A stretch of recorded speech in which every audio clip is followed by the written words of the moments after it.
Hello, नमस्ते। उम्मीद करता हूँ आप सभी स्वस्थ होंगे, मस्त होंगे, पढ़ाई में पूरी तरीके से मशगूल और मस्त होंगे। मैं इस वीडियो में करवाने क्या वाला हूँ, उस पे आप ध्यान देंगे। 2026 में जो क्लास 10th में पेपर से क्वेश्चंस आए हैं, मैथ्स के पेपर से जो क्वेश्चंस आए हैं, उसमें मैंने कुछ इंपॉर्टेंट क्वेश्चंस सेलेक्ट किए हैं, ठीक है? और उसके मैं वो अप्रोच बताऊंगा जो आज तक कभी आपने देखा नहीं होगा, है ना? आपने कभी इस तरीका का अप्रोच देखा नहीं होगा, उस अप्रोच के साथ मैं आपको बताऊंगा, ठीक है? इस वीडियो में मैं आपको चीज को इस तरीके से एक्सप्लेन करूंगा कि आपको लगेगा कि मैथ्स इतने इजी है। मैं आपको पता है 100 जो क्वेश्चंस होते हैं आपके क्लास 10 में मैथ्स में ऑब्जेक्टिव के फॉर्मेट में आते हैं, जिसमें से आपको 50 बनाने होते हैं ना। तो आपको मैं यहाँ पर ऑब्जेक्टिव को ऑब्जेक्टिव की नजर से देखना सिखाऊंगा, ठीक है? और आपको जल्दी करने हैं, ठीक है? मैं दोनों तरीके से बताऊंगा, बेसिक भी बताऊंगा और जल्दी मैं कैसे करता हूँ मैं अपना अप्रोच भी बताऊंगा। बस आपको इस वीडियो को पूरा देखना है, ठीक है? तो अब हम आगे बढ़ते हैं अपनी क्वेश्चंस की ओर, ठीक है? क्वेश्चन देखते हैं कौन कौन से क्वेश्चन है, ठीक है? मेरा पहला क्वेश्चन है, 6 सेंटीमीटर किनारे वाले तीन घनों को जोड़कर एक घनाभ बनाया जाता है, तो परिणामी घनाभ का आयतन आपसे पूछा जा रहा है, ठीक है मेरे भाई? तो आप देखो, अगर मान लिया जाए एक ये घनाभ हुआ जो कितने, इसकी लेंथ कितना है, 6 सेंटीमीटर है, ठीक है? तो आप बताओ ये भी लेंथ इसका 6 सेंटीमीटर का होगा, होगा कि नहीं होगा? ये भी लेंथ इसका 6 सेंटीमीटर का होगा, सही है यहाँ तक? आप बताओ ये जो लेंथ है, ये जो वाला ये जो लेंथ है, वो क्या हो गया? 6 6 12 6 18, ये वाला लेंथ कितना हो गया मेरे भाई? 18 हो गया, है कि नहीं? अब देखो देखो, ये जो इसका हाइट है, ये जो इसका हाइट है, ये तो देखो, अगर ये घन है तो घन का सभी भुजा बराबर होते हैं, आपको पता होगा। ये 6 है तो हाइट भी 6 होगा। हाँ, मतलब कहने का मतलब ऊंचाई भी 6 होगा, और आपका क्या होगा, लंबाई, चौड़ाई और ऊंचाई सब कुछ 6 होगा घनाभ में, है कि नहीं? क्योंकि घन का सभी भुजा क्या होते हैं मेरे भाई? बराबर होते हैं, ठीक है? तो आप बताओ मेरे भाई, लंबाई तो 8 हो गई, लंबाई मेरा कितना हो गया? एल मेरा 18 हो गया, और आपका चौड़ाई मेरा कितना हो गया? 6 हुआ है, 6 है ही, और मेरा ऊंचाई कितना है? 6 ही है ही, है ना? आपको पता है घनाभ के आयतन क्या होते हैं? घनाभ के आयतन होते हैं मेरे भाई लंबाई गुना चौड़ाई गुन लंबाई गुना चौड़ाई गुन ऊंचाई, ठीक है? तो देखो आपको क्या करने हैं, बस आपको लास्ट में करने यही है कि 18 18 गुने 6 गुना 6। देखो हम इसको कितने फास्ट में कैलकुलेट करते हैं वो आप ध्यान दोगे। देखो 6 छछा का 36, तो अब बताओ 36 का इकाई अंक कितना है मेरे पास? 6 है।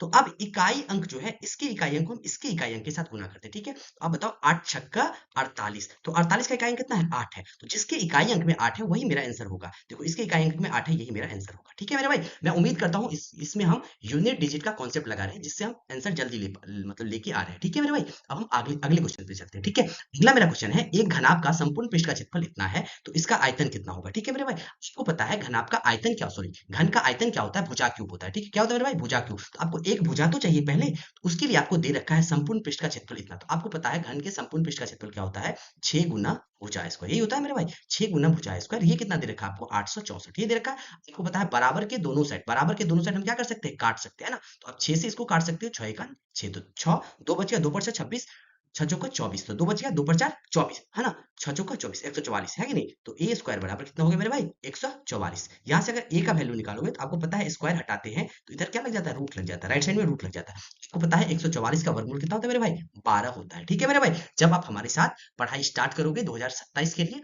जब आपकी वो क्यूरियोसिटी होगी कि मैं चीजों को जल्दी जल्दी करूं, है ना, क्विक तरीके से करूं, तब मैं आपको सब कुछ बताऊंगा कि फास्ट वर्गमूल कैसे निकालते हैं, घनमूल कैसे निकालते हैं, वो सब कुछ मैं आपको समझाऊंगा, ठीक है मेरे भाई? तो यहाँ पर क्या हो गया? वर्गमूल मेरा 12 हो गया, है कि नहीं? आपको आयतन निकालना है। आयतन मतलब भुजा क्यूब, मतलब 12 का क्यूब। 12 का क्यूब मतलब क्या होता है? क्यूब का मतलब होता है मेरे भाई 12 गुना 12 बस क्या करो मेरे भाई, इकाई अंक पे फोकस करो, इकाई अंक पे फोकस। देखो 2 दूना 4, 4 दूना 8, जिसका इकाई अंक 8 है वही मेरा आंसर होगा। देखो इसका इकाई अंक 8 है, वही मेरा क्या है मेरे भाई? आंसर है कि नहीं? आपके एग्जाम में पूछे गए क्वेश्चन है, आपके ऑप्शन जो भी है वो सारे आपके एग्जाम में जो पूछे गए ऑप्शन है वही सारे ऑप्शन है और क्वेश्चन है, ठीक है मेरे भाई? मैं कुछ नया अपने तरीके से कोई ऑप्शन फिट नहीं कर रहा हूँ, मैं बस तरीका लगा रहा हूँ, ठीक है मेरे भाई?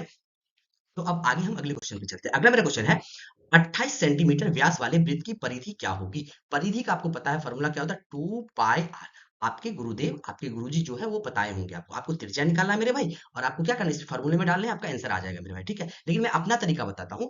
जब आप हमारे साथ पढ़ोगे तो मैं आपको रटाओ मतलब याद करवाऊंगा। अगर त्रिज्या मेरे साथ होता है, अगर मेरा त्रिज्या साथ होता है, तो आपको पता होगा कि परिधि परिधि हाँ, परिधि कितना होता है मेरे भाई? 44 होता है, और क्षेत्रफल मतलब एरिया होता है मेरा 154। 100 एक मिनट में भाई 156 सॉरी 156 सबको मैं याद करवाऊंगा, ठीक है मेरे भाई। लेकिन देखो यहाँ पर जो है व्यास दे रखा है 28, मतलब व्यास का मतलब ये पूरा जो है पूरा क्या हो गया, ये 28 दे रखा है। उसको पहले त्रिज्या चाहिए तो इसका आधा करोगे तो यह क्या हो जाएगा 14 हो जाएगा। त्रिज्या मेरा कितना हो जाएगा 14। आप बताओ ये त्रिज्या 7 वाला आपको हमने याद करवा दिया है ना, ये हमने आपको याद करवा दिया, तो आप बताओ ये जो है क्या कर दिया यहाँ पर 14 कर दिया। तो आप खुद बताओ कि 7 को किससे मल्टीप्लाई किया कि 14 बन गया। आप कहोगे 2 से मल्टीप्लाई किए, तो ऐसे ही आपसे क्वेश्चन में परिधि पूछा जा रहा है ना, तो आप बस क्या करोगे इसे 2 से मल्टीप्लाई कर दोगे तो कितना हो जाएगा 88 हो जाएगा, मतलब B is the right answer. Sorry दो ऑप्शन हो गए हैं सेम है कि नहीं, इसीलिए आप इन दोनों में से कोई भी ऑप्शन सही लगा लोगे, ठीक है मेरे भाई। यहाँ तक उम्मीद करता हूँ आपको क्लियरली बातें समझ में आ रही होगी, ठीक है, मेरे तरीके आपको समझ में आ रहे होंगे, ठीक है मेरे भाई। आगे देखते हैं, अगला मेरा क्वेश्चन है, दो संख्याओं का योग दे रखा है आपको और अंतर दे रखा है, योग है इतना और अंतर है इतना, तो आपको पता है, अगर मानिए इसी को लेके हम चलते हैं, अगर आपको पता है x प्लस वाई दे रखा है 14 और x माइनस आपको y दे रखा है कितना मेरे भाई 4। मैं आपको कह रहा हूँ इस इक्वेशन को आप सॉल्व करो अपने तरीके से, मैं आपको यहाँ पर दिखाना चाहता हूँ कि मैं किस तरीके से सॉल्व करता हूँ, ठीक है। तो आप देखो मैं कैसे सॉल्व करता हूँ, आपको दो दो ऐसे अक्षर सोचने हैं जिनका योग कितना होता है 14 होता है और जिनका अंतर कितना होता है मेरे भाई 4 होता है। तो आप सोचो दिमाग लगाओगे कि सर ये अगर हम यहाँ पे 10 ले ले, x का मान 10 ले ले, y का मान 4 ले लेंगे तो दोनों को जोड़ेंगे तो 14 आ जाएगा। लेकिन देखो 10 में से 4 घटाओगे तो 5 तो नहीं आएंगे मेरे भाई, तो अब दूसरा सोचना पड़ेगा आपको, ठीक है। तो मैं आपको बताता हूँ, अगर x का मान आप 9 ले लो और y का मान आप 5 ले लो, ठीक है, तो 9 और 5 को जोड़ोगे तो 14 तो आ ही जाएंगे और 9 और 5 को घटाएंगे तो 4 आ ही जाएगा, ठीक है। इसका मतलब मेरा x का वैल्यू 9 है और y का वैल्यू कितना है 5 है। आपको क्या पूछा है लास्ट में, गुणनफल पूछा है, मतलब गुना पूछा है, तो बस आप 9 और 5 को क्या करो गुना करो, तो 9 पंचे कितने होते हैं मेरे भाई 45 होते हैं, 45 will be the right answer, मतलब ए इज द राइट आंसर मेरे भाई, ठीक है। हम अगले क्वेश्चन पे चलते हैं। अगला मेरा क्वेश्चन है कि साइन थीटा का वैल्यू दे रखा है, हमसे कॉस थीटा पूछा जा रहा है, ठीक है मेरे भाई। हमने क्या किया, एक ट्रायंगल बना लिया है कि नहीं, हमने एक ट्रायंगल बना लिया, ठीक है। आपको पता है ये यहाँ पर 90 होता है ना, जो खड़ा रहता है वहां पे कितना होता है 90 डिग्री का कोण बनता है। एक एंगल हमने ये क्या कर लिया फिक्स कर लिया, ठीक है मेरे भाई, ये हमने एंगल क्या कर दिया, एक मिनट मेरे दोस्त, ये वाला एंगल हमने क्या कर दिया, ये वाला एंगल हमने फिक्स कर लिया, ठीक है, ये वाला हमने एंगल फिक्स कर लिया थीटा, ठीक है। आपको पता है थीटा के सामने में जो होता है वो क्या होता है पी होता है, 90 के सामने में जो होता है मेरे भाई वो क्या होता है एच, एच मतलब कर्ण, पी मतलब लंब, ठीक है, और जो बच गया वो आधार है कि नहीं। खुद बताओ मेरे भाई को क्या निकालना है, ये पता होगा उसके बाद ही आप निकालोगे ना कॉस, क्योंकि कॉस का वैल्यू क्या होता है, कॉस थीटा बराबर होता है बी बट्टा एच, मतलब बी बट्टा एच मतलब आधार बट कर्ण है कि नहीं। तो आपको आधार तो निकालना पड़ेगा, इसके लिए आप पाइथागोरस प्रमेय लगाओगे। लेकिन आप अगर ऑप्शन को बहुत प्यार के साथ देखोगे, अगर आप ऑप्शन को अच्छे से देखोगे तो नीचे में मेरे भाई क्या चाहिए, नीचे में एच चाहिए है ना, कॉस थीटा क्या होता है पी बट्टा एच। देखो एच का वैल्यू कितना है 53 दे रखा है। ऑप्शन चेक करो, बस एक ही ऑप्शन ऐसे है जिसके ऑप्शन बट्टे में 53 दे रखे हैं, इसका मतलब यही मेरा राइट आंसर है, ठीक है मेरे भाई। तो उम्मीद करता हूँ आपको चीजें हमारी बेहतर लग रही होगी, ठीक है। इससे पहले इस टाइप के क्वेश्चंस को आप ऐसे नहीं कर पाते होंगे है कि नहीं? अगर आपके एग्जाम में पेपर में इस बार जब आए होंगे ना, आप पैथागोरस प्रमेय लगा के उसके बाद आप इसका आंसर मतलब लेकर आए होंगे है ना, जो कि आपका बहुत टाइम लिया होगा, ठीक है मेरे भाई। तो इस 2027 में जो आप हमारे साथ पढ़ाई कंटिन्यू करोगे, 2027 में जो आप हमारे साथ पढ़ाई कंटिन्यू करोगे, उसमें मैं आपको वो अप्रोच बताऊंगा जिससे आपके क्वेश्चंस क्या होंगे मेरे भाई बहुत जल्दी बन जाएंगे, ठीक है। तो अब हम क्या चलते हैं अगले क्वेश्चन पे चलते हैं, ठीक है मेरे भाई। अगला क्वेश्चन देखो, अगला मेरा क्वेश्चन दे रखा है कि साइन 29 डिग्री बट्टा कॉस 61 डिग्री का वैल्यू कितना होगा। तो आपको एक फार्मूला पता है मेरे भाई, साइन 90 माइनस थीटा कितना होता है कॉस थीटा, ठीक है मेरे भाई, साइन 90 माइनस थीटा कितना होता है कॉस थीटा। तो आप खुद बताओ हम क्या करते हैं, ऊपर का जो साइन थीटा है, ऊपर का साइन 29 डिग्री है, इसको हम ऐसे ही रहने देते हैं, लेकिन नीचे में जो है ना कॉस कॉस 61 है, तो आपको पता होगा आप इसे चेंज कर सकते हो, कैसे चेंज कर सकते हो, आप इसे ऐसे चेंज कर सकते हो, sine 90 minus sine 90 minus 61 degree है कि नहीं। तो आप जो क्या हो जाएगा, ऊपर में हो गया साइन 29 डिग्री, नीचे जब करोगे 29 में से सॉरी 90 में से मतलब 61 जाएगा तो कितना बचेगा 29 डिग्री ही बचेगा है कि नहीं मेरे भाई। तो काटोगे तो आंसर कितना आ जाएगा मेरे 1 हो जाएगा। ये तो आपका बेसिक बेसिक तरीका हो गया, लेकिन मैं अपना तरीका बता रहा हूँ। कभी भी देखो, कभी भी साइन बट्टा कॉस आ जाए है ना, कभी भी टेन बट्टा कॉट आ जाए, कभी भी टेन बट्टा कॉट आ जाए, और सेक बट्टा सी ओ एस सी कॉसेक आ जाए, मतलब ये उल्टा भी हो सकता है, ये बात भी ध्यान रखना, कॉस बट्टा साइन मतलब कॉट बट्टा टेन कॉसेक बट्टा सेक ये हो जाए, तो कभी भी अगर ऊपर दोनों के एंगल का जोड़ अगर 90 डिग्री होता होगा तो उसका आंसर हमेशा एक होगा मेरे भाई। देखो ऊपर में 29 है, नीचे में 61 है, दोनों को जोड़ोगे तो 90 डिग्री हो रहे हैं, इसका मतलब इसका आंसर कितना होगा एक होगा। तो आपको ये अप्रोच लगाने है एग्जाम में, ना कि ये बेसिक वाला अप्रोच आपको लगाना है, ठीक है। उम्मीद करता हूँ आपको यहाँ तक क्लियरली बातें समझ में आ रही होगी, ठीक है मेरे भाई। अब मैं आगे लेकर चलता हूँ अगली क्वेश्चन से, अगला मेरा क्वेश्चन क्या है वो देखते हैं। अगला मेरा क्वेश्चन है कि कॉट ए प्लस वन बटा कॉट ए का वैल्यू दो दे रखा है और आपको इसका वैल्यू पूछा जा रहा है, ठीक है। टेन स्क्वायर ए प्लस वन बटा टेन स्क्वायर, मैं इसको बताता हूँ अपने तरीके से, ठीक है मेरे भाई। इसको पता होना चाहिए, देखो यहाँ दे रखा है, इसको हम एक पल के लिए बोलते हैं हम एक्स, तो ये भी हो गया एक्स है कि नहीं। तो आप बताओ यहाँ पे क्या हो गया, एक्स प्लस वन बट्टा एक्स का वैल्यू 2 है कि नहीं। तो आपको पता है, आप यहाँ पे सोचो एक्स का वैल्यू क्या हो सकता है। तो आपको होगी सर अगर हम एक्स का वैल्यू 1 ले ले, है ना, एक्स का वैल्यू 1 ले ले तो क्या हो जाएगा 1 बट्टा 1 है कि नहीं। तो आप जैसे ही करोगे इसे मतलब जोड़ करोगे तो जोड़ने के बाद कितना 2 आ जाएंगे, मतलब इसका मतलब एक्स का वैल्यू 1 जो है क्या है सेटिस्फाई कर रहा है, एक्स का वैल्यू 1 सेटिस्फाई कर रहा है। तो आप बताओ ये इसका वैल्यू 1, मतलब कहने का मतलब कॉट ए को ही आपने एक्स माना था ना, तो कहने का मतलब कॉट ए बराबर एक्स है कि नहीं। आपको क्या करना है, कॉट ए का वैल्यू आपको एक्स, आप लेकिन देखो एक्स का मान कितना आ गया, कॉट ए जो है इसका मान जो है आपको एक्स माना था, हमने एक्स लिख दिया, लेकिन आप खुद बताओ कि एक्स का मान कितना आ गया मेरे भाई, एक आ गया है ना। तो आप ऐसे लिख तो सकते हो कॉट ए बराबर 1, कॉट ए बराबर 1। अब बताओ कॉट में किसका मान 1 होता है, तो आप कहोगे सर 45 डिग्री का मान होता है ना। ये एक किसका मान होता है 45 डिग्री का, है ना, किसका मान होता है, एक मिनट मेरे दोस्त, ये मान जो होता है मेरे भाई, ये मान होता है कॉट का 45 डिग्री, है ना। तो कॉट से कॉट कट गया, ए का वैल्यू कितना हो गया मेरे भाई 45 डिग्री, है कि नहीं, 45 डिग्री, 45 डिग्री हो गया। अब वही अब ए का मान यहाँ पे आपको क्या करना है, रख देना है। अब बताओ 10 45 कितने होते हैं, 1 होते हैं, है ना। 1 का स्क्वायर करो कितना हो जाएगा 1, है कि नहीं। अब देखो यहाँ जो ऊपर में 1 है और नीचे में जो है, देखो यहाँ पे 45 डालोगे तो 1 होगा, 1 का स्क्वायर 1 होगा, होगा कि नहीं होगा, तो 1 बटा 1 1 ही हो जाएगा ना। तो आप इसको जोड़ोगे तो कितना आ जाएगा 2 आ जाएगा। तो इसका आंसर क्या हो जाएगा मेरे भाई 2 हो जाएगा, ठीक है मेरे भाई। चलो अब हम आगे चलते हैं, ठीक है मेरे भाई, एक मिनट रुक जाएंगे मेरे दोस्त, ठीक है, एक मिनट रुकेंगे मेरे भाई।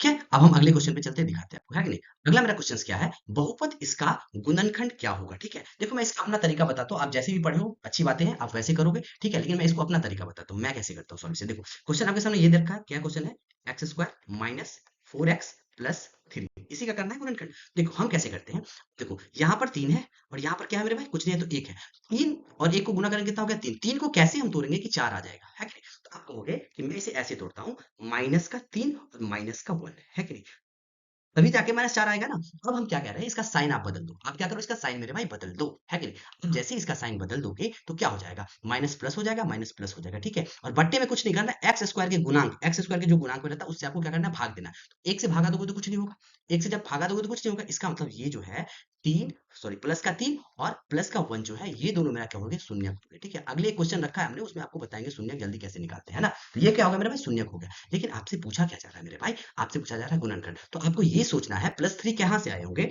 तो देखो तो आए होंगे x -3 के पास से आए होंगे, और ये x -1 के पास से आए होंगे, है कि नहीं। तो देखो इसका गुणनखंड क्या हो जाएगा, ये हो जाएगा, ठीक है मेरे भाई। तो मैं उम्मीद करता हूँ आपको ये बातें समझ में आई होंगी, है कि नहीं। मैं आपको अभी इसका बेसिक नहीं बता रहा, आपको मैं जल्दी बता रहा हूँ, क्योंकि मैं आपको यहाँ पे ये दिखाना है कि आप अपने एग्जाम में जल्दी कर सकते हो, ठीक है मेरे भाई। अब हम आगे बढ़ते हैं अगले क्वेश्चन पे, ठीक है। देखो अगला मेरा क्वेश्चन है, इसका शून्यक निकाल, देखो मैं कितने फास्ट निकालता हूँ, आप कैसे निकालते हो मुझे नहीं पता, जिस दिन मैं आपको कोर्स में पढ़ाऊंगा उस दिन आपको मैं बेसिक बताऊंगा, लेकिन अभी मैं आपको बेसिक बताने नहीं आया हूँ, मैं अभी आपको अपना तरीका सिखाने आया हूँ। देखो यहाँ पे क्या है 10 है, 10 को यहाँ पे कुछ नहीं, एक है, 10 को 1 से गुना करेंगे 10 होगा, 10 को कैसे तोड़ेंगे 7 आएगा। तो आप कहोगे सर मैं 5 और 2 में तोड़ दूंगा, 5 और 2 में तोड़ दूंगा, लेकिन दोनों प्लस में है तो दोनों यहाँ पे प्लस ही रहेंगे, ये भी प्लस में रहेंगे और ये भी प्लस में रहेंगे। आपको हमने क्या क्या, आप इसका साइन बदल दो, तो ये प्लस है तो ये माइनस हो जाएंगे, ये प्लस है तो ये माइनस हो जाएंगे, हो जाएंगे कि नहीं हो जाएंगे। अब यहाँ पे एक्स स्क्वायर का जो गुणांक है उससे भागा दे दो, तो 1 से भागा दोगे भी तो कुछ नहीं फर्क पड़ेगा। तो क्या 1 शून्य हो गया -5, 1 शून्य हो गया -2, तो -5 और -2 कहाँ पे है, ये ऑप्शन में है, तो इज द राइट आंसर। इससे फास्ट आपने यूट्यूब पर नहीं पढ़ा होगा मेरे दोस्त, आप याद रखना, ठीक है। तो आप इत्मीनान के साथ देखो बस, ठीक है। तो हम अगले क्वेश्चन पे चलते हैं। अगला मेरा क्वेश्चन दे रखा है ये, और इसका वैल्यू पूछ रहा है आपसे, है कि नहीं। देखो मैं आपको समझाता हूँ, ठीक है। आप यहाँ पर सोचो क्या मैं कर सकता हूँ, तो मैं यहाँ पे सोच पाता हूँ ऐसे कि साइन थीटा बरा साइन थीटा का मैंने यहाँ से निकाल सकता हूँ, 1 तो इधर है ही, आप इसको राइट साइड में लेके जाओ तो माइनस क्या हो जाएगा, sine square theta, minus sine square theta. 1 minus sine square theta का फॉर्मूला आपको पता है, कॉस स्क्वायर थीटा होता है कि नहीं होता, यही होता है ना। अब देखो इसको आप क्या करो मेरे दोस्त, ऐसे ही छोड़ दो कॉस स्क्वायर थीटा, और इसको आप क्या लिख सकते हो, कॉस का पावर 4 थीटा को आप ऐसे लिख सकते हो, कैसे लिख सकते हो आप खुद बताओ, कि आप इसको ऐसे लिखो, कॉस स्क्वायर थीटा का होल स्क्वायर, तो दो दूना चार, पावर 4 ही बन जाएगा ना, इसको 2 से 2 से गुना करेंगे तो पावर 4 ही वाले बन जाएंगे ना, बन जाएंगे ना। अब देखो इसको हमने लिख दिया कॉस स्क्वायर थीटा, और sine square theta, sine square theta, एक मिनट मेरे दोस्त, यहाँ पे कॉस लिखना था ना मेरे भाई, एक मिनट मेरे दोस्त, एक मिनट रुक जाएंगे मेरे भाई, एक मिनट, एक मिनट मेरे दोस्त, एक मिनट रुकेंगे। को यहाँ पर क्या करने हैं आपको, इसको क्या लिखोगे, इसको लिखोगे कॉस स्क्वायर, इसे क्या लिखोगे कॉस स्क्वायर थीटा का पावर 2, है ना। अब देखो कॉस स्क्वायर को यहाँ पे कॉस स्क्वायर थीटा को ही आप एक्स बोल, साइन थीटा बोल रहे हो ना, साइन थीटा को ये बोल दो और या इसको ये बोल दो, एक ही बात है। तो आप इसे क्या लिख सकते हो मेरे भाई, साइन स्क्वायर, है ना, साइन स्क्वायर थीटा तो बोल, एक मिनट क्या, एक मिनट मेरे भाई, इसको रफ करते हैं। आप इसे आप इसे ऐसे तो लिख सकते हो ना कि कॉस स्क्वायर की जगह पे आप साइन स्क्वायर लिख, साइन तो साइन लिख सकते हैं, साइन और थीटा स्क्वायर है, बस साइन स्क्वायर थीटा। आपको खुद पता है cos square theta plus sine square theta का वैल्यू कितना होता है, एक होता है, तो एक is the right answer, is the right answer. हम अगली क्वेश्चन पे चलते हैं। अगला मेरा क्वेश्चन है tan theta plus cot theta का वैल्यू 5 दे रखा है, अब बस स्क्वायर पूछा आपसे।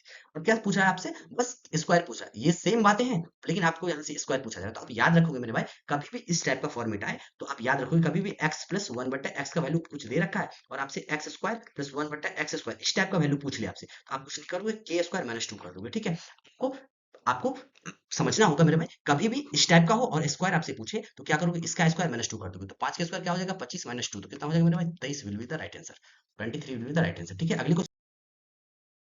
अगला क्वेश्चन हमारा ये है कि आपको इसका जोड़ निकालना है। मैं अपना तरीका बताता हूँ मेरे भाई, आप जैसे भी पढ़े हो, मैं आपको बता रहा हूँ, मैं बेसिक यहाँ पे नहीं बता रहा हूँ आपको, ठीक है। मैं अपना तरीका समझाता हूँ। देखो, कभी भी सीरीज एपी में लिखा हो, ये सीरीज एपी में लिखा है, क्यों लिखा है, क्योंकि देखो एक एक जोड़ने के बाद अगला टर्म आ रहा है, ठीक है। कभी भी सीरीज एपी में लिखा हो मेरे भाई, तो आपको औसत निकालना है। क्या निकालना है मेरे भाई, औसत निकालना है। तो औसत निकालने का फॉर्मूला क्या होता है मेरे भाई, औसत कैसे निकालोगे, फर्स्ट प्लस लास्ट बटा टू, फर्स्ट प्लस लास्ट बटा टू। पहला क्या है, 45 प्लस वन, तो देखो तो क्या हो गया, 11 प्लस 45 बट टू, 11 प्लस 45 बट टू, तो जोड़ेंगे कितना हो जाएगा, 6 4 1 5 बट्टा 2। औसत आपको इतना आ गया। लेकिन आपसे क्या करना है मेरे भाई, आपसे जोड़ पूछा जा रहा है, तो आपको क्या करना है, ये औसत जो होते हैं ना, ये औसत जो होते हैं मेरे भाई ना, अब इसका मतलब है औसत 56/2 है, इसका मतलब क्या है, हर एक जितने भी अक्षर है ना मेरे भाई, सबके पास 56/2 56/2 56/2 है कि नहीं। तो सबसे पहले आपको पता करना पड़ेगा इसमें अक्षर कितने है ना, 11 से लेकर 45 तक टोटल कितने अक्षर होते हैं। इसका मैं तरीका बताता हूँ कैसे निकालते हैं। आप क्या करोगे, 45 माइनस 11 कर दोगे, ठीक है। अब बट्टे में डी होता है प्लस का वन होता है, मतलब last term minus first term बट्टे डी प्लस वन। तो 45 में से 11 जाएगा तो कितना हो जाएगा, देखो 5 में से एक गया तो 4, और 4 में से एक गया तो 3। अब बताओ डी का मान कितना, डी कैसे निकालते हैं, अगले में से पीछे घटाते हैं। तो 12 में से 11 गया तो कितना बचा, एक, और प्लस का वन, प्लस का वन, प्लस का कितने मेरे भाई, प्लस का वन, ठीक है, प्लस का वन। तो एक से काटोगे तो वही 34 ही रह जाएगा, 34 में से वन चला गया तो कितना बचेगा मेरे भाई, सॉरी प्लस है ना, 34 प्लस एक कितना हो गया, 35। आपको बस कुछ नहीं करना है मेरे भाई, 56 और देखो 56/2 और 35 को क्या करना है, गुना करना है। इसको इससे करो, क्या होगा, दो दूना चार, दो चार, दो अठे 16, 28, और आपको 35 को क्या करना है, गुना करना है। तो 28 और 35 को आप गुना कैसे करोगे, मैं यहाँ पे बता देता हूँ। 28 और 35 को गुना कैसे करते हैं, देखो 8 पंचे 40 का जीरो हाथ में चार, इसको इससे करो, 5 दूना 10, आतरी का 24, दोनों को जोड़ना है, 24 10 34, और 34 4 हासिल था ना, 34 4 38 का 8, हाथ में 3 हो गया, आपको 5 दूना 10, सॉरी 3 है ना यहाँ पे, 3 दूना 6 और 6 3 कितना हो गया, 9 980, मतलब B is the right answer, ठीक है मेरे भाई। मैं आखिरी क्वेश्चन जो हमारा है, ये आखिरी क्वेश्चन है, ये क्वेश्चन हम देखते हैं, ठीक है।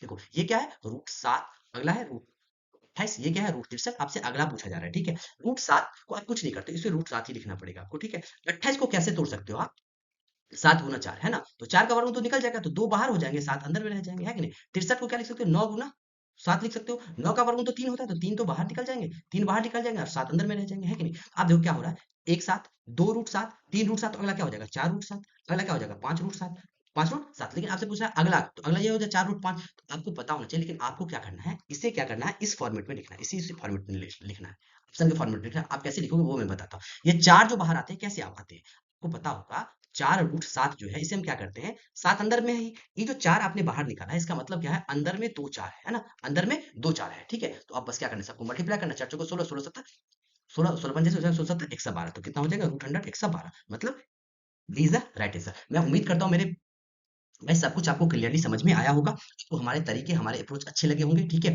तो आप हमें जरूर बताएंगे कि आपको हमारे तरीके कैसे लगते हैं, ठीक है। तो आज के लिए धन्यवाद, खुश रहे, मुस्कुराते रहे, मिलते हैं हम कभी नेक्स्ट क्लास के लिए, बाय बाय।